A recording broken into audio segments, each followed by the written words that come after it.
안녕하세요, 구독자 여러분. 사연을 읽어드리는 필립입니다. 오늘도 재밌는 사연 들으시고 행복한 시간 되세요. 그럼 사연 시작하겠습니다. 안녕하세요. 30대 후반의 남자입니다.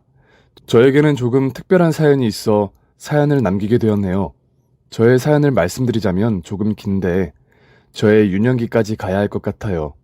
당시 저희 집은 유복하지는 않지만 그래도 평범한 집안이었습니다.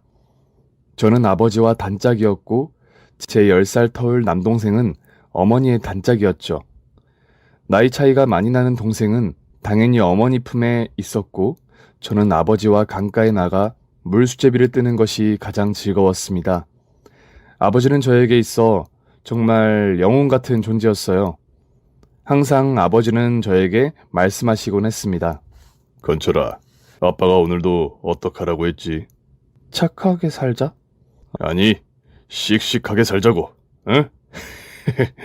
우리 아들은 아빠 없으면 이 집안의 가장이니까 언제든지 기죽지 말고 씩씩하게 엄마랑 건웅이 지켜줘야 한다, 알겠지? 응, 아빠, 알겠어. 내가 씩씩하게 엄마랑 건웅이 지켜줄게. 아버지는 저를 전적으로 믿고 의지해 주셨어요. 장남이기에 그리고 아직 어린 동생과 연약한 어머니를 함께 지키기 위해서. 하지만 저의 영웅은 조금 일찍 세상을 떠났습니다. 어느 날과 다름없이 일을 끝마친 아버지를 마중 나간 날이었어요.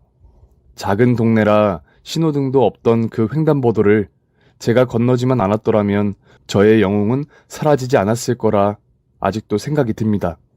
그날은 추운 겨울이었고 건너편 횡단보도에서는 아버지께서 통닭을 점퍼에 감싸고 오셨어요. 그리고 저는 아버지가 반가워 한 걸음에 달려나갔죠. 그 순간 멀리서 달려오던 트럭이 눈길에 브레이크도 먹히질 않은 채 미끄러졌고 아버지는 몸을 던져 저를 밀쳐내시고 저를 대신하여 트럭에 치이는 교통사고를 당하셨어요.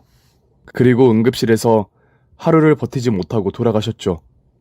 끝까지 저에게 남기신 말은 씩씩하게 엄마랑 건웅이 부탁한다. 건철아. 그 당시 저의 나이가 14살 때였습니다. 저는 수십 년이 지난 지금 오늘날도 그 말이 잊혀지지 않고 가슴에 맴도네요. 저희 가족은 아버지를 잃고 저와 10살 터울 차이가 나는 남동생 그리고 어머니만 남았죠. 어머니는 저희를 위해서 정말 지고지순 희생하셨습니다. 아버지를 갑작스럽게 잃고 나서 어머니는 생계를 위해 일만 하셨어요. 그리고 저희에게 말하셨죠. 얘들아, 너희는 아무것도 생각하지 말고 공부만 해. 그게 우리가 살 길이니까. 애석하게도 공부에 능통했던 동생과 달리 저는 다른 분야에 흥미가 있었습니다. 아버지를 잃던 날의 기억 때문이었을까요? 저는 아버지를 떠나보낸 그날부터 운동장을 뛰기 시작했습니다. 그때 제가 더 빠르게 달려갔더라면 그런 일이 일어나지 않았을 것 같아서였죠.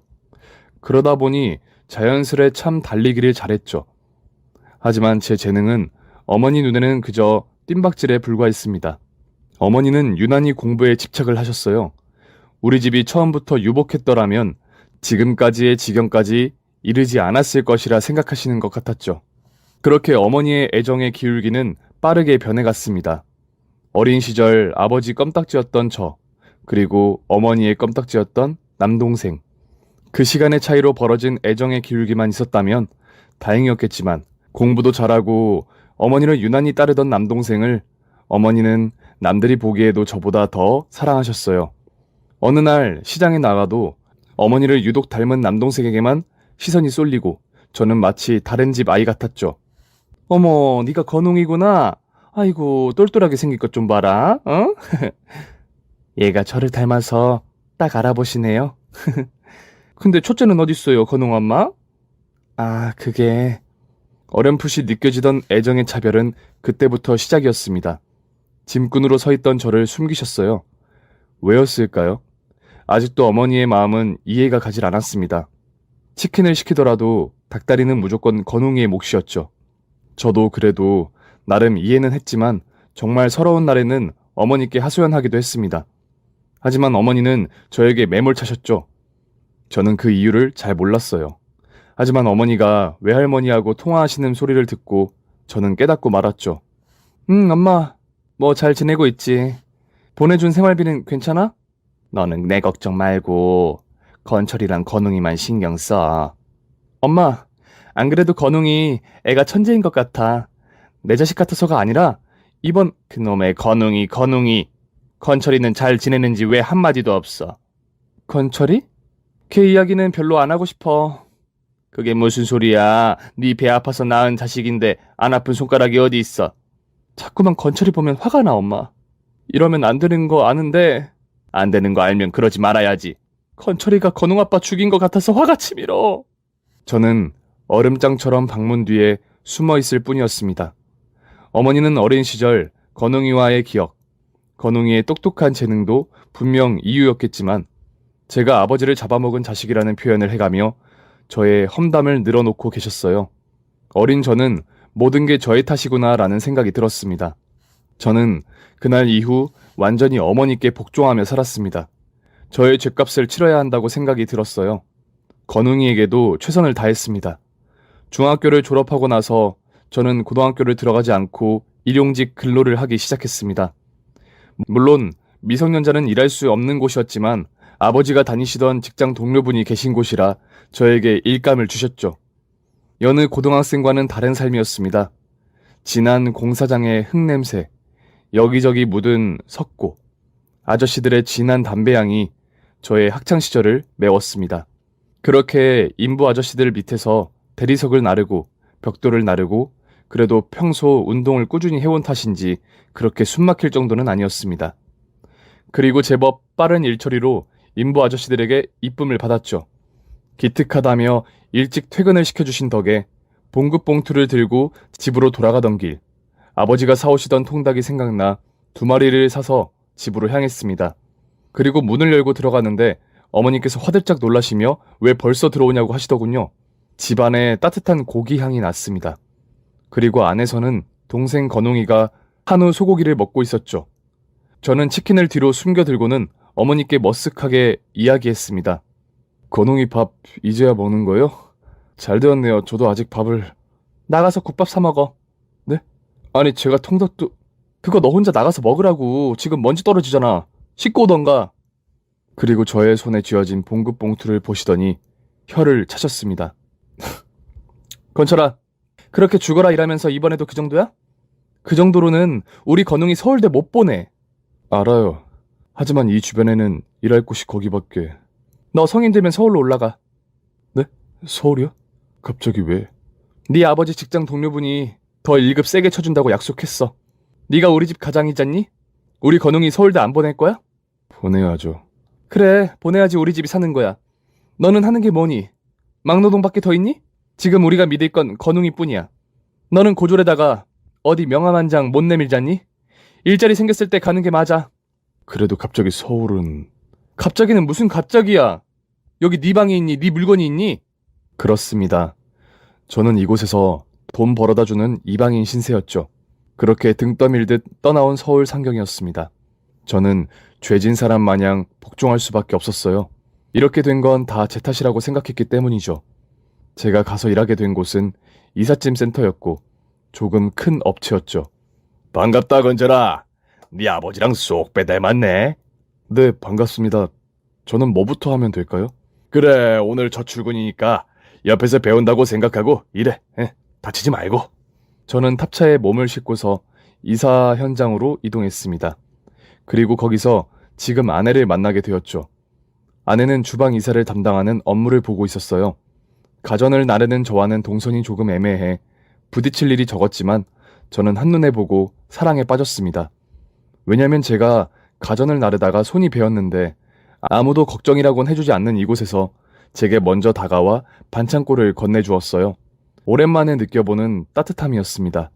이사를 진행하면서 내내 저는 거의 아내에게 시선을 빼앗겼고 그러다 도중 실수라도 있었지만 큰 실수는 아니라 일은 마무리되어 갔습니다. 저는 함께 온 이삿짐 동료에게 물었습니다. 저 사람도 저희 업체예요? 네. 근데 일용직이라 고정은 아니에요. 돌아가면서 주방 쪽은 바뀌니까. 그러고 보니 오늘은 아주머니 말고 아가씨가 왔네? 아, 그렇군요. 그럼 다음에도 저분이 오시려나? 그건 모르지. 왜? 관심이라도 있나 봐.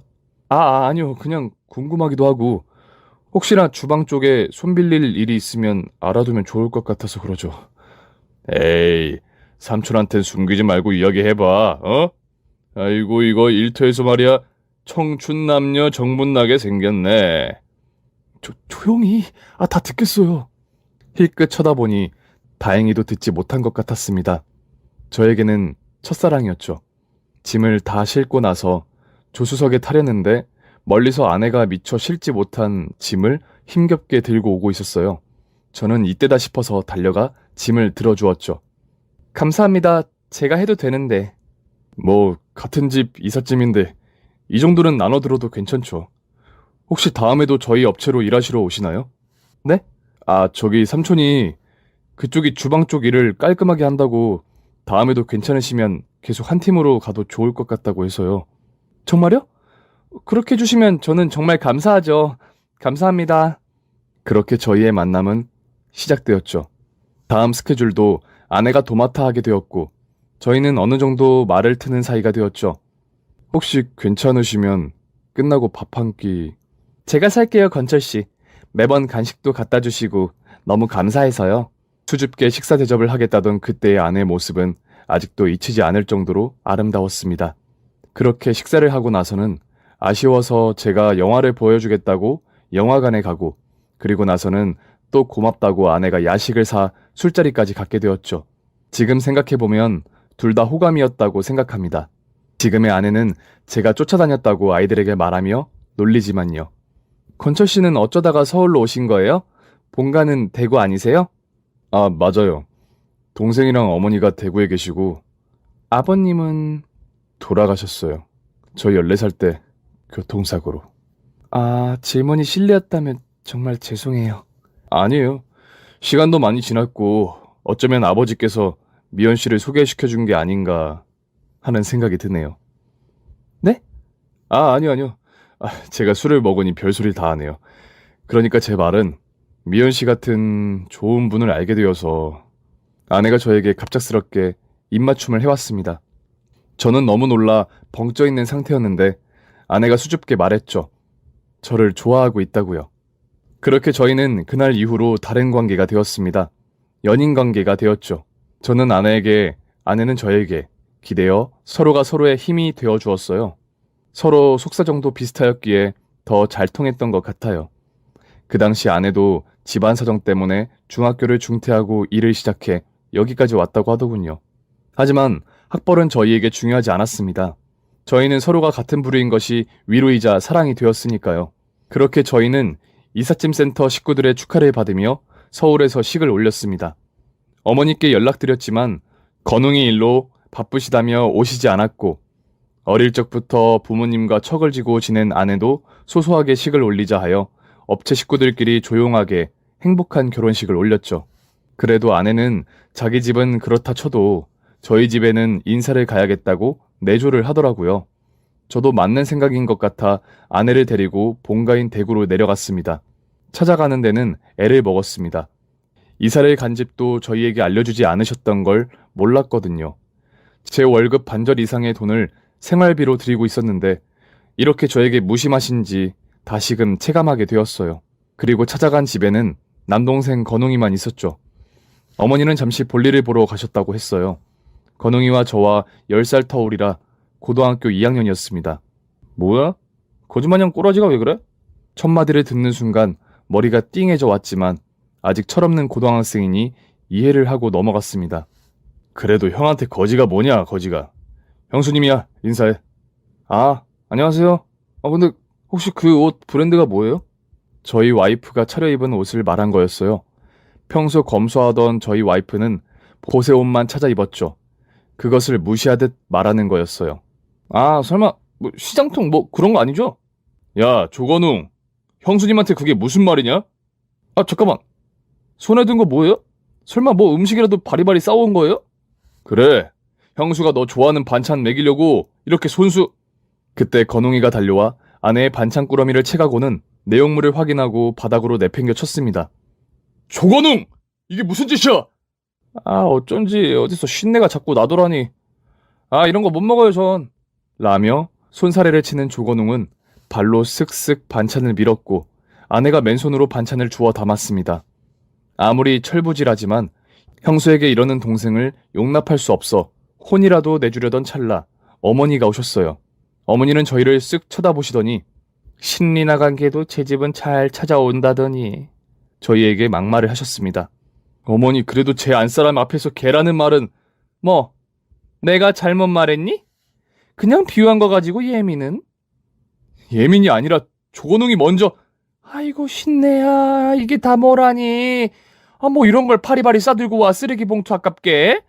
어머니, 그래도 건웅이 행동은 꾸지람을. 아이고 우리 건웅이 한창 공부할 때인데 냄새 때문에 스트레스 받겠네. 이것들 좀 치워. 이 정도로 아나무인으로 바뀌었을 줄은 몰랐는데 저에게 하듯 아내에게도 비수 꽂히는 말을 이어가셨어요. 어머니랑 아버지는 영 끊고 지낸다면서. 네, 어머니, 하지만 그래도 동생들은. 뭐, 동생들 있어? 나 원참 초졸에 그것도 모자라 딸린 식구들까지 아주 줄줄이 소세지네. 동생들은 이제 다 직장 다니고 있어서 그래도 제 손은 떠났습니다, 어머니. 그럼 뭐 다행이고. 그런데 니네 행색은 그게 뭐니, 동네 창피하게. 급하게 내려오느라 신경을 못 썼네요. 죄송해요. 아휴, 얼른 들어가서 옷이나 갈아입어라. 이 무슨 신내가 이렇게 나는 거야? 하며 위아래로 저희를 훑으시고는 방으로 들어가셨습니다. 저를 무시하는 것은 괜찮지만 저 때문에 아내까지 이런 대접을 받는 것이 너무나도 고통스럽고 싫었습니다. 그래서 더 이상 그 집에 있을 수가 없어 서울의 집으로 올라왔죠. 여보, 내 탓이야. 내가 모자라서 어머님의 마음에 못 든 거지. 아니야. 항상 나한테는 저런 식이셨어. 하지만 이제 앞으로 볼 일 없을 테니까 오늘만 참자. 고마워, 여보.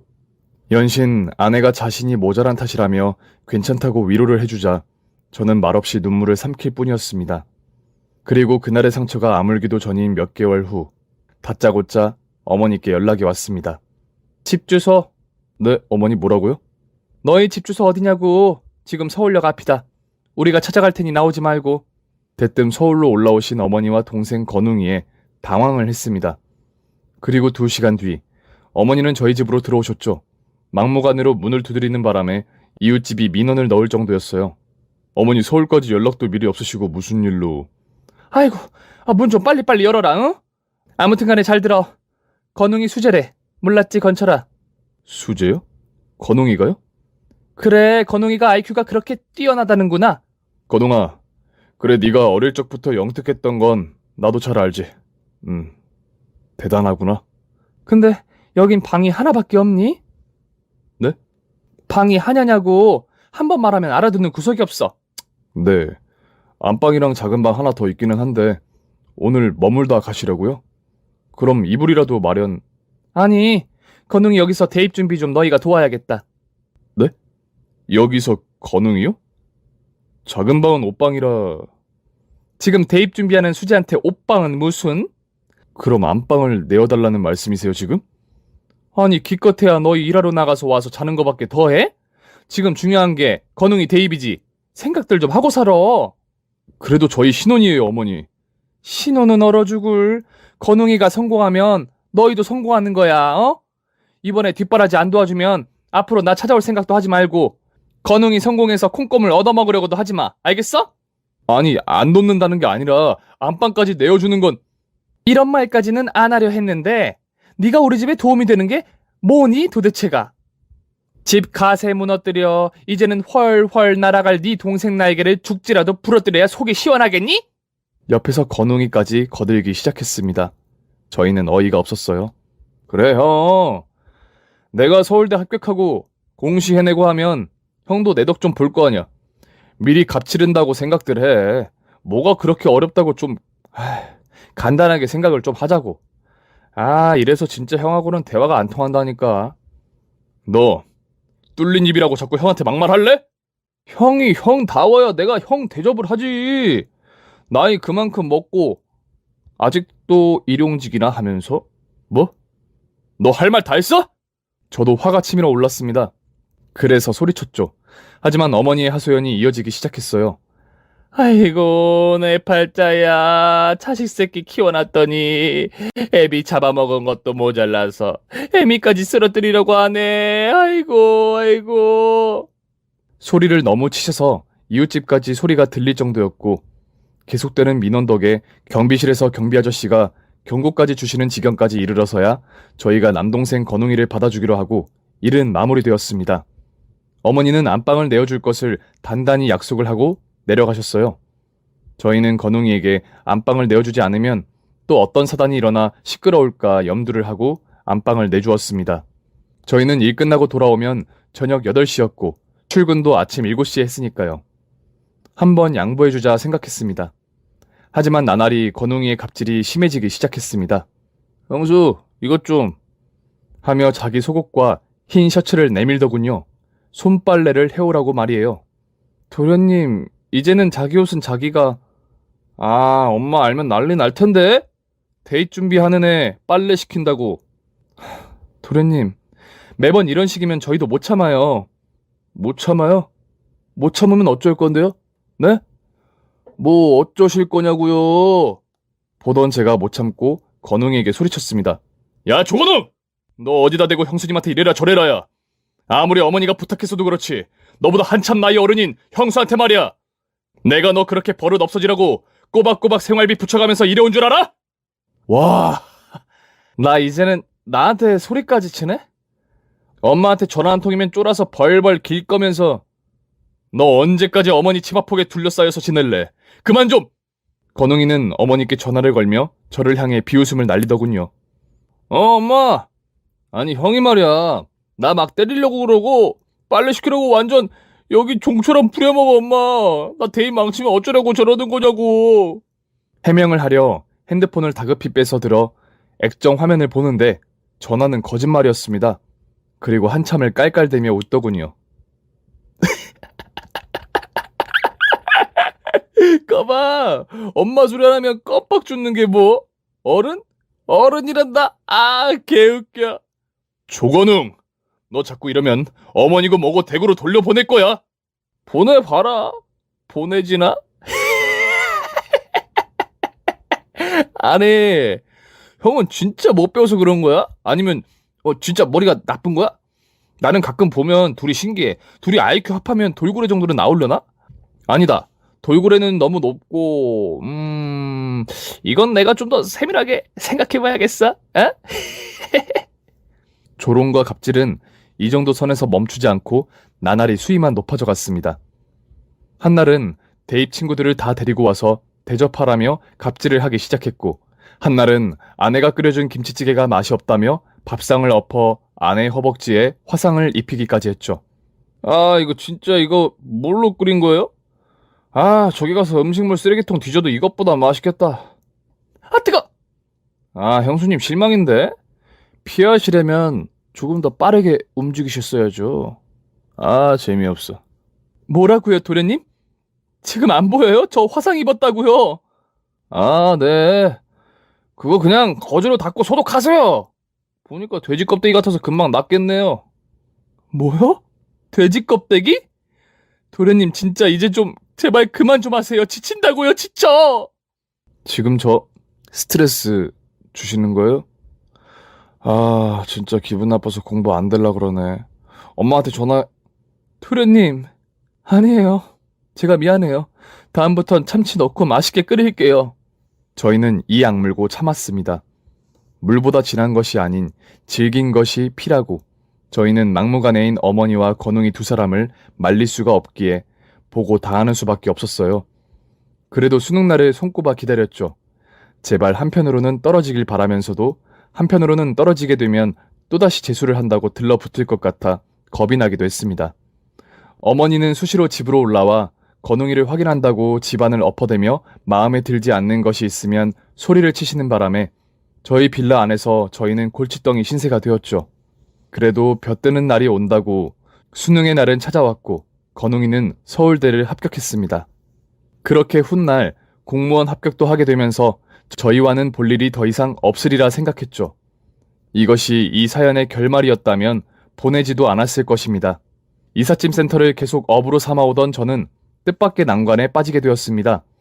그날은 첨당동의 유명한 사장님 집에서 업무를 보던 중 이삿짐을 옮기다가 실수로 수천만 원에 달하는 그림을 손상시키게 된 것입니다. 이봐, 지금 이사하랬더니 그림을 찢어먹다니, 어? 내가 아끼는 그림일세. 이 그림으로 말할 것 같으면 국내에선 구입할 수 없는 그림이라고. 죄송합니다, 사장님. 죄송합니다. 죄송하면 다야? 원상복구 시키던가 아니면 배상을 하던가 해. 저희는 배상금 3천만 원 정도의 급전이 필요하게 되었어요. 대출은 막혀 있었고 저희가 막을 수 없이 소송까지 오가게 될 정도로 위급한 상황이었죠. 저 혼자 전전긍긍을 하고 있는데 아내가 저 몰래 남동생 건웅이에게 부탁을 한 모양이었습니다. 아내가 집에 없어 전화를 거니 건웅이가 일하고 있는 곳 근처라고 하더군요. 달려간 저는 광경을 보고 할 말을 잃었습니다. 근처 카페에 있다는 말에 달려간 곳에는 의자에 다리를 꼬고 앉은 건웅이와 무릎을 꿇고 머리를 숙인 채 있는 아내를 발견했어요. 저는 달려가 아내를 붙들어 세우고 건웅이에게 따졌죠. 지금 이게 뭐하는 짓이야? 형 왔어. 형 왔어? 지금 이 상황을 만들어 놓고 할 소리야 그게? 참나. 아니, 원래 세상이 그런 거라고. 부탁하는 쪽이 얼마나 간절한지 봐야지, 안 그래? 너 진짜 오늘 나 죽고 너 죽고! 건웅이를 한 대 치려는 순간 카페에 어머니가 들어오셨어요. 이게 배운 게 없으니 주먹질이나 하려고 말이야. 그러게, 누가 그런 사고를 치래? 머리가 나쁘면 행동이라도 좀 똑바로 하던가. 이게 무슨 민폐니 민폐가? 어머니가 제 와이프 무릎 꿇리셨어요, 여기서? 그랬으면 뭐 달라지는 게 있니? 해도 너무들 하시네요. 너무하면 뭐 어쩔 건데 네가 돈이나 빌리러 온 주제에? 어머니, 그만 좀 하세요. 저라고 할 말 없는 줄 아세요? 저도 수십 년 동안 어머니랑 건웅이 뒷바라지 해온 거 생각하면 삼촌? 그것보다 훨씬 더 많아요, 아세요? 그래서? 지금 생색내는 거니? 이래서 무식한 것들이란.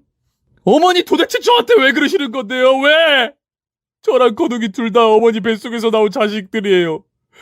건웅이가 똑똑한 거 인정해요. 하지만 이렇게 애를 거들먹거리면서 키우시는 거 진짜 잘못된 거라고요.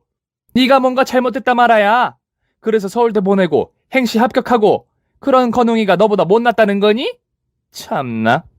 저도 이제 못 참아요. 못 참으면 하늘에 삼천이 뚝딱하고 떨어진다니? 삼천? 필요 없어요. 저 한마디만 할게요. 어머니랑, 아니 당신이랑 저놈이나 제 와이프 무시하고 하대할 이유 없고, 저는 이제까지 아버지 그렇게 되신 일이 저 때문이라고 생각하고 뒷바라지 해온 건데 버러지들만 키우고 온 것 같네요. 그렇게 제가 미우세요? 그럼 평생을 미워하세요. 다시는 볼 일 없을 테니까. 버러지? 이게 무식한 년놈들이 할 말이 그거밖에 없다니? 당신 이제 내 엄마 아니라고. 유나는 당신이나 떨지 마. 그렇게 울고 있는 와이프 손을 잡고 카페를 나왔습니다. 더 이상은 당하고 살 수는 없다고 생각했기 때문이죠. 저를 모욕하는 것은 모르겠지만 저의 와이프마저 모욕하는 것은 참을 수가 없었어요. 저는 그 길로 사장님을 찾아가 실례를 무릅쓰고 이렇게 말했죠. 제게 5개월만 시간을 주실 수 있겠습니까? 죄송합니다, 사장님. 5개월? 5개월이면 변상해준다는 건가? 너무 짧지 않은가? 자네 사정을 들어보니 변상할 능력이 없다고 들었는데. 지금은 변제할 능력도 돈도 없습니다. 그럼 5개월 안에 어떻게 해결을 하겠다는 거지? 5개월만 주시면 제가 저희 센터를 확장시키는 데 충분한 시간입니다. 저희는 지금 업계에서 꾸준히 성장하고 있는 센터라고요. 그렇기 때문에 5개월의 시간을 주신다면 4천으로 갚겠습니다. 믿어주십시오, 사장님. 오호, 배포 있는 친구로구만. 그래서 다른 센터와 다른 점이 뭐지? 나도 믿는 구석이 있어야 하지 않는가? 그저 허울만 다른 센터면 이득 볼 것이 없지. 저희 센터는 다른 센터의 이사 효율성부터가 다릅니다. 인건비를 많이 써서 그런 건 아니고? 아니요, 제가 주력으로 힘을 쓰고 빠르기 때문에 정확하고 신속하게 움직입니다. 그뿐만 아니라 지게차 사용 시 훼손 위험이 있는 큰 가전제품이나 가구는 직접 제가 나르고 있고요. 고객 서비스 자체 시스템도 다릅니다. 안 그래도 사업 아이템으로 기획을 해볼까 했는데 자네 얘기가 더 궁금하구만. 저는 그날 밤새는 줄 모르고 사장님과 이삿짐 센터 브랜드에 관한 이야기를 나누었고, 그 결과로 10년 뒤 하느님께서 도우셔서 귀인이 찾아온 건지 청담동 사장님의 투자와 지인 소개를 통해 이삿짐 센터가 점점 커져갔습니다. 저는 당연히 사장님께 사천을 갚게 되었고요. 업계 1위를 찍게 되었습니다. 어허, 이번 달 매출만 해도 20억이 넘네. 자네, 현안을 가진 사람이로구만. 과찬이십니다, 사장님. 다 투자해주신 사장님 덕분이죠. 젊은 친구가 겸손까지 갖췄네. 에? 저희 이삿짐 센터는 대박이 났죠. 전국 체인점을 열 정도로요. 그렇게 저희는 나날이 행복한 날만 그리며 살게 되었어요. 그리고 어머니와 남동생 일은 까마득해지기 시작했죠. 어느 날 와이프와 첨당동에서 사장님과 저녁 약속을 잡은 날이었어요. 와이프에게 직원으로부터 전화 한 통이 왔습니다. 요 부근 지점은 아내가 관리하고 있었거든요. 예전에 제가 청담동 이사 당시 그림을 훼손하면서 빚을 지게 되었었던 상황같이 직원이 세탁기 하나를 망가뜨렸다는 겁니다. 저는 사장님과의 만남을 떠올리며 미소를 지었죠. 여보, 뭐래? 뭐 고장났대? 세탁기 하나가 훼손되었다는데. 큰 문제는 아닌 것 같은데 가봐야 할 것 같아. 세탁기? 고가래? 글쎄, 가서 봐야 알겠는데. 옛날 우리 생각난다. 그치, 여보? 그러게. 지금 직원 잔뜩 쫄아 있을 거야. 그치? 안 그래도 전화 너머 고객이 소리치는 기색이 장난 아닌지라 아내와 함께 그 사건 현장으로 달려갔습니다. 큰 문제는 아니었어요. 딱 봐도 중고 세탁기에 값을 많이 쳐줘봤자 50만 원 정도 견적이 나오는 사이즈였죠. 하지만 그 고객은 100만 원을 요구하며 소리치는데 가까이 다가가 협의를 보려 고개를 돌리는 순간 얼굴만 봐도 알 수 있었어요. 어머니였죠. 어머니는 무슨 일인지 지하 단칸방으로 이사를 하려 저희 업체를 부르신 거였어요.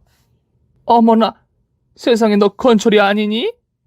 엄마야, 엄마, 못 알아보겠어? 어머니, 아니, 당신이 왜 여기에? 아이고, 하느님께서 나를 살리시는구나.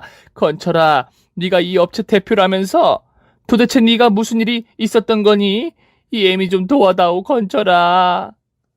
무슨 소리입니까, 지금? 건철아, 이 꼴 좀 보려무나. 집안이 망해서 이렇게 지하 단칸방으로 가는 애미 불쌍하지도 않니? 저 당신 같은 분 어머니로 둔 적 없습니다. 건철아, 내가 미안하다. 건철아. 아니요, 고객님. 변상해드리고 끝내죠. 50만 원, 아니 100만 원 일하셨나? 아니다, 건철아. 변상은 안 해줘도 되니? 아니요, 받으시죠. 하고 100만 원을 꺼내 현찰로 던져줬습니다. 예전에 제가 아니었으니까요. 다시는 저를 건철이라고 부르지 마세요. 당신이 지은 이름 바꿔서 이젠 건철이란 이름도 버렸으니까. 건철아, 그럼 나는 괜찮으니까? 제 다리를 붙잡고 늘어주시는 어머니가 저에게 울며 하소연하시기 시작했어요. 우리 건웅이가 지금 검찰에 구속되었어. 뇌물 혐의로. 네가 좀 도와주면 안 되겠니? 이제야 저를 바라보시며 간절하게 애원하시더라고요. 어릴 때 이렇게 나를 좀 간절하게 봐주지 라는 생각이 스쳤어요. 그리고 저는 매몰차게 뿌리치고는 무릎을 꿇으라고 했습니다. 꿇으세요. 뭐라고? 꿇으시라고요. 그래도 내가 네 애미 되는 사람인데 이럴 거니? 그때 제 와이프한테 하셨던 것처럼 똑같이 돌려드리는 거예요. 그러게 그때 그러지 말으셨어야죠. 사람 일이 어떻게 될지 모르는 건데. 사정을 들어보니 뇌물을 수차례 건웅이가 받았다고 하더라고요. 그래서 집안도 풍비박산나고 건웅이는 말 그대로 검찰에 끌려가고 난리도 이런 난리가 없었죠. 안 꿇으실 거예요? 얼마나 간절한지 저희도 봐야 알 것 같은데. 건철아, 네가 서운한 게 있으면 말만 하렴. 내가 다 어떻게 해서든 보상해 줄 테니 제발 우리 건웅이 좀 도와다오, 건철아. 어떻게 보상하실 건데요? 저 어머니 등살 못 이겨서 중학교도 도망치듯이 졸업했어요. 고등학교는 개뿔이 못 가고 내가 당신 애들 개처럼 일했다고? 그래도 가족이라고 결혼하고 찾아갔을 때 냄새난다고 행색이 그게 뭐냐고 비아냥댔잖아. 내가 미안하다, 정말. 신혼집 갑자기 찾아와서 그놈 안방에 들이고 우린 그 옷방에서 몇 개월을 살았어. 당신 그 어거지 때문에 그거 알아? 그래도 그건 다 참아. 하지만 내 와이프까지 건드린 건 당신 선 넘은 거야. 가족? 이젠 가족 그딴 게 뭔지도 모르겠네. 건웅이 내가 살려줄까? 건철아, 네 아버지를 생각해서라도.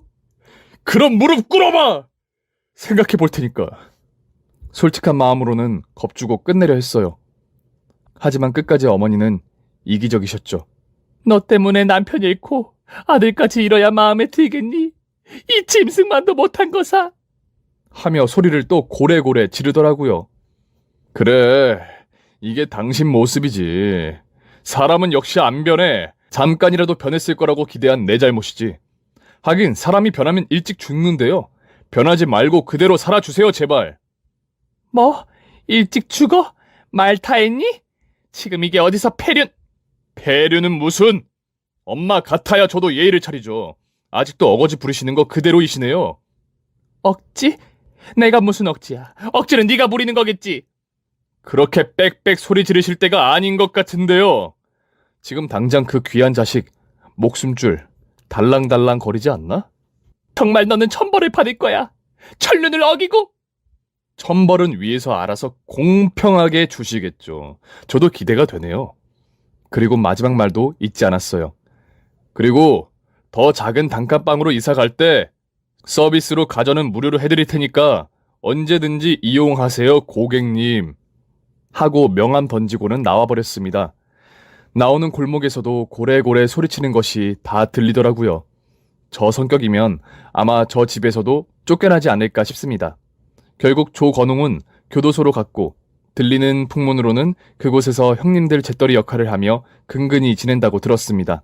면회를 원한다는 연락을 수차례 받고서 조건웅을 보러 교도소로 향했죠. 조건웅은 얼굴부터 달라져 있었어요.